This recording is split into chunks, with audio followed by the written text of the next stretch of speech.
Dans l'une de nos précédentes vidéos, nous nous intéressions à l'identité ancienne du dieu biblique et démontrions qu'aux plus hautes époques, le dieu du livre fut probablement un ancien dieu sumérien, jadis exporté par Abraham, originaire de l'une des plus importantes villes de cette région.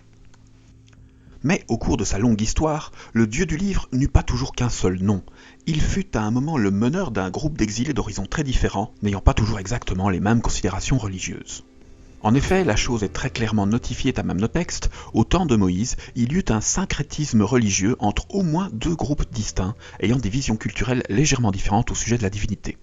Le texte de l'Exode précise en effet explicitement qu'une partie des futurs exilés des temps mosaïques n'était pas encore nommée comme israélites à ce moment-là. Le texte précise que des individus issus d'autres peuples vont, à l'occasion de cette future union sacrée dans le désert, être adoptés par Yahvé. Tel est le terme adok, le terme qui est utilisé dans nos textes, adopté.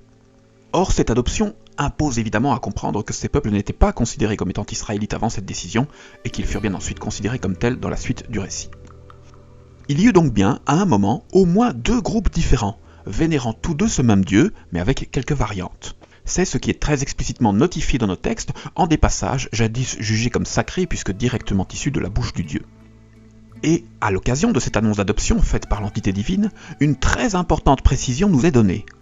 Le Dieu du livre nous informe qu'il ne s'est pas révélé au premier patriarche en usant du nom divin qui est alors le sien, sans conclure logiquement qu'à ce moment-là, le Dieu du livre était vénéré sous deux noms différents. Yahvé est ici un peu plus clair et explicite. Il eut jadis deux noms, deux vocables différents furent jadis associés à son culte. Et pour comprendre les subtilités historiques et historiographiques de cette histoire, il va de soi qu'il serait très intéressant de découvrir quel était alors ce second nom, apparemment absent de tous nos textes aujourd'hui. C'est à cette recherche que nous vous invitons présentement. Le passage est explicite, il y est dit que Moïse et Abraham connurent bien tous deux cette même entité unique, aujourd'hui unilatéralement appelée Yahvé, mais qu'en leur temps, ces deux patriarches n'usaient pas tous deux du même nom lorsqu'ils l'invoquaient. Or, force est de constater, lorsqu'on lit les textes qui nous sont parvenus, qu'Abraham et Moïse usent bien partout du même nom, Yahvé. Ce qui nous force en une unique conclusion possible, l'un de ces deux noms divins a disparu des textes pour y être remplacé par le second. L'un de ces deux noms divins fut, longtemps plus tard, évincé des textes au détriment d'un nom jugé plus juste ou plus glorieux, à juste titre ou non, ce n'est pas le sujet, et ce remplacement s'est bel et bien imposé au livre de manière rétroactive, menant à l'actuel paradoxe de nos textes, car oui, en l'état actuel, nos textes sacrés sont totalement contradictoires sur ce point précis. Il y est clairement affirmé de la bouche du Dieu qu'Abraham et Moïse ne nommaient pas pareillement leur Dieu, or dans nos textes, ils les nomment bien tous deux pareillement. Il n'y a qu'une seule manière de solutionner logiquement ce paradoxe. Il nous impose à comprendre qu'une réforme religieuse eut lieu plus tard, et qu'à l'occasion de cette réforme, l'un des noms anciens fut abandonné, imposant à une modification uniformisante des anciens textes. Mais, comme cette modification fut faite par des religieux qui considéraient le texte comme sacré, il resta pour eux impossible de supprimer les phrases anciennes qui parlaient de cette double nomination, car ces propos étaient, selon les textes, directement issus de la bouche de leur Dieu et demeuraient donc sacrés et tabous à leurs yeux. Il y a donc eu, c'est certain, une déformation des textes sur ce point, et, potentiellement, quelques mensonges et dissimulations. En tel contexte, qui cherche la réalité ne peut faire qu'une seule chose, creuser. Un âne enseignant les Écritures aux évêques. C'est évident, la connaissance de ce second nom divin pourrait être des plus intéressantes et précieuses. Au vu de l'ancienneté de ces passages, elle pourrait même potentiellement nous permettre d'importantes découvertes quant au fondement du culte. Employons-nous donc maintenant à redécouvrir quel fut peut-être ce second nom. Pour y atteindre, commençons par identifier le patriarche concerné, Abraham ou Moïse. Est-ce le nom du Dieu de Moïse ou celui d'Abraham que nous cherchons?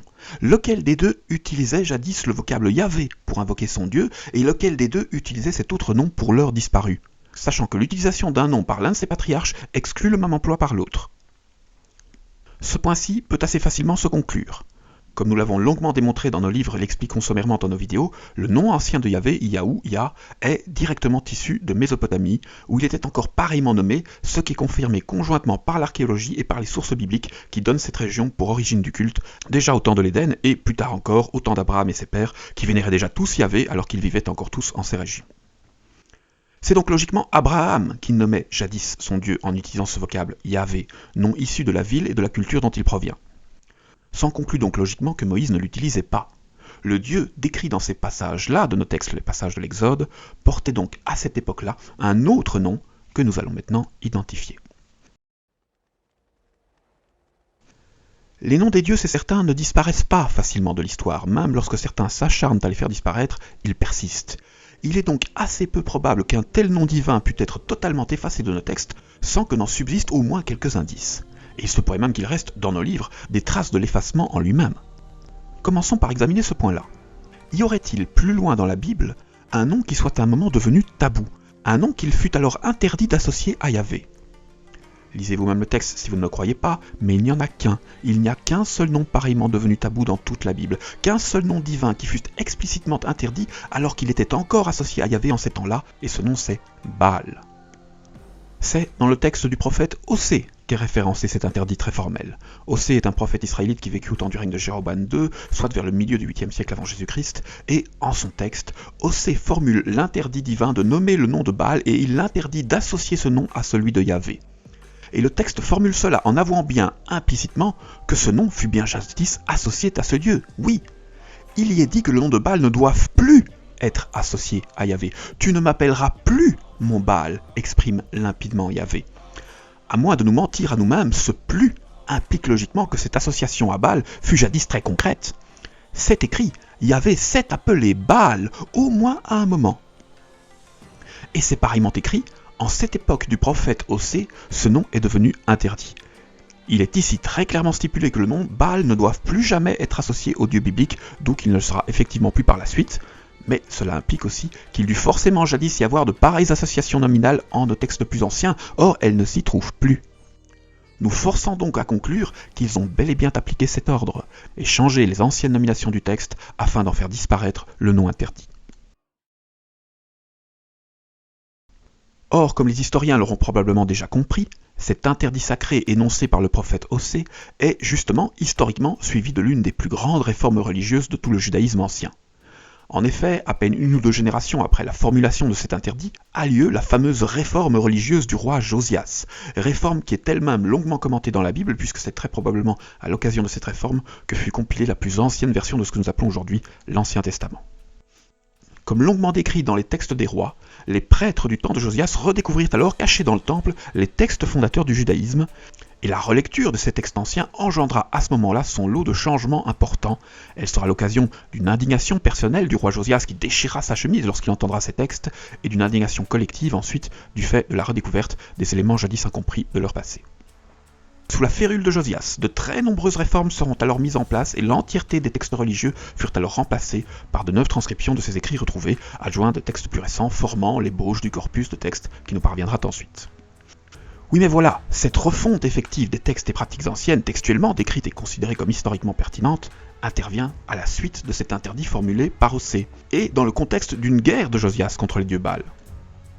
Il est donc en fait tout à fait normal qu'au moment des 9 transcriptions qui eurent lieu dans ces temps, ces prestataires, tous évidemment religieux, aient obéi au fameux récent ordre divin de ne plus jamais associer le nom de Baal à celui du dieu biblique.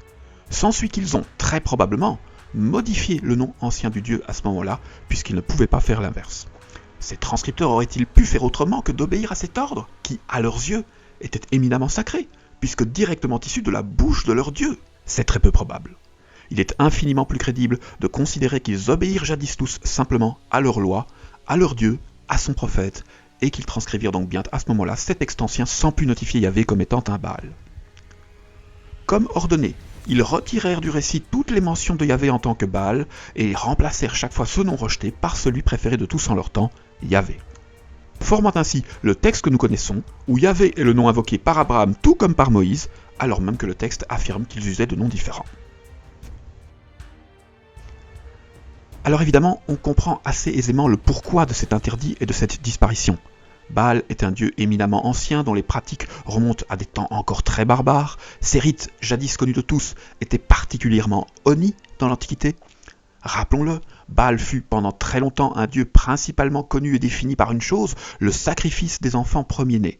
Ce sacrifice était jadis la principale exigence de son culte. Tout adepte de Baal devait lui sacrifier son premier enfant. Longtemps, le monde moderne a voulu refouler l'existence de ces sacrifices à Baal, jugés trop horribles et donc impossibles, nonobstant l'affirmation unanime de toutes les sources anciennes évoquant ce sujet.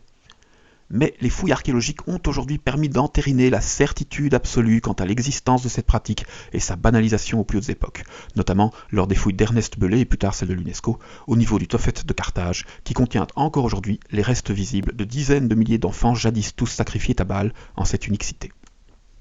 Le monde évoluant, cette pratique sacrificielle, jadis presque banale lorsqu'on remonte assez loin dans le temps, fut de plus en plus souvent un objet de honte, la marque d'un déshonneur profond que beaucoup de cultes anciens tentèrent à un moment de faire oublier.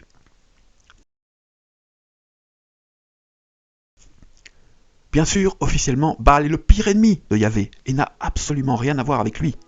C'est ce que tout le monde affirme communément dans le prolongement de cet interdit de jadis.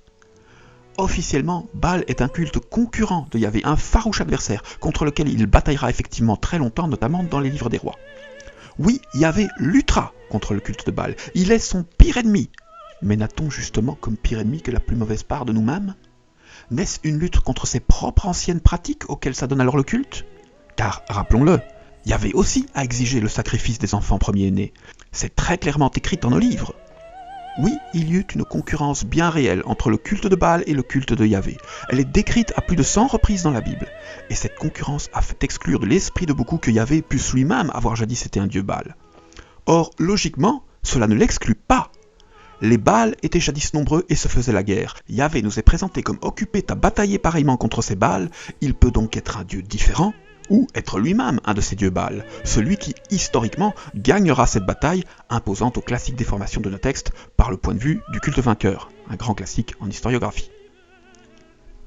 Le problème du culte de Baal sur la fin de l'Antiquité tient donc en cela, la haine et la honte qui accompagnaient ce culte, jadis violemment rejeté par tous. Ce culte et ses pratiques furent refoulés.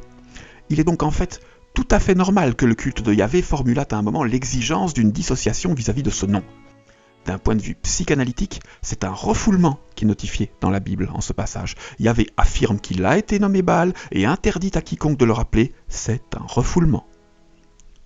Mais sur ce site, dans nos livres et vidéos, nous cherchons à mettre en lumière la réalité historique. Nous allons donc passer outre ces refoulements et examiner si, oui ou non, cette association de Yahvé à Baal correspond à une réalité. Si elle fut justifiée ou si elle releva juste de liaisons fortuites. Y a-t-il dans nos plus anciens textes des passages où le culte de Yahvé se confondrait encore comme celui de Baal ou pas? Car, comme nous venons de le rappeler, le sacrifice des enfants premiers-nés était l'acte central du culte de Baal. Or, très curieusement, il y a beaucoup de passages bibliques qui parlent d'un tel sujet. La loi qui impose à tout adepte de Yahvé de sacrifier son premier fils est encore présente dans nos textes bibliques.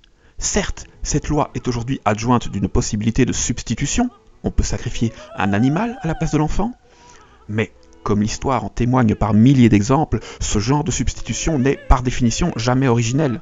Elles viennent toujours à la suite d'exigences dépourvues de tels remplacements. Il est donc tout à fait probable que la première loi sacrée de Baal fût originellement la même que celle de Yahvé. Et cette loi, imposant à tous de sacrifier à Yahvé son fils, est décrite dans nos textes avant même les 10 commandements. Elle est plus ancienne qu'eux. Et plusieurs des patriarches bibliques ont réalisé ce sacrifice, ou étaient en tout cas à 2 doigts de le faire pour certains. D'autres adeptes ont aussi très étrangement perdu leur fils premier-né, dans des circonstances souvent très obscures. Et, en la vie même du personnage de Moïse, de tels meurtres d'enfants furent un sujet très récurrent. Moïse est né en un tel contexte de sacrifice généralisé, et de pareilles vagues de meurtres d'enfants s'imposeront encore plus tard dans sa vie. Alors même que ce thème du sacrifice des enfants premiers-nés est la loi principale du culte de Baal, nous sommes forcés de constater que ce sujet est étrangement totalement omniprésent en nos plus anciens textes, rendant donc très crédible que Yahvé fût, à un moment, identifié à Baal, ou culturellement associé à lui. Nous le montrerons en tout cas longuement dans nos prochaines vidéos. Il y a plusieurs centaines d'indices convergents démontrant tous la pertinence de cette accointance culturelle, tant sur le plan symbolique que sur le plan historique. Oui, le dieu du passage de l'Exode pourrait bien avoir été le dieu Baal, le plus grand des tueurs d'enfants de l'Antiquité. Telle est en tout cas l'une des hypothèses que nous examinons longuement dans nos livres, et n'y voyez aucune volonté à diffamer ou médire de ce passé ou des religions qui y sont associées, que du contraire. Le but est toujours ici d'examiner rationnellement, de retrouver les fondements sans refouler, afin de déceler la réalité, afin de comprendre ce passé, mais pour potentiellement y parvenir, il faut à un moment avoir le courage de cesser de voir uniquement ce que nous voulons voir en ces textes et d'y voir ce qui est réellement écrit. Il y a beaucoup de gosses qui meurent dans la Bible, beaucoup. Ce n'est peut-être pas un hasard. Ce thème, j'en suis bien conscient, est loin d'être agréable. Chacun peut décider de le fuir. Nous avons tous tendance à le faire, c'est naturel. C'est loin d'être joyeux comme sujet. Mais si l'on souhaite examiner lucidement la réalité que tente d'exprimer cet texte ancien, ce qui n'est pas obligé, nous ne pouvons exclure que cette réalité soit amère et sanglante aux plus hautes époques, une pilule difficile à avaler. Que l'on soit croyante ou pas du tout, si l'on veut un jour parvenir à comprendre le cœur de ces écrits anciens, il faut faire ce travail. Si l'on veut comprendre ce qui fut plus tard pardonné, peut-être nous faudrait-il d'abord cesser de blanchir leur passé sanglant. Si l'on veut parvenir à comprendre pourquoi, à l'autre bout de ce texte, un enfant est dit être né dans une mangeoire, en une naissance immaculée, il faudrait peut-être d'abord envisager de cesser de refouler les naissances maculées de sang qui furent la réalité de ces passages plus anciens, et la réalité archéologiquement démontrée de toute une partie de notre histoire.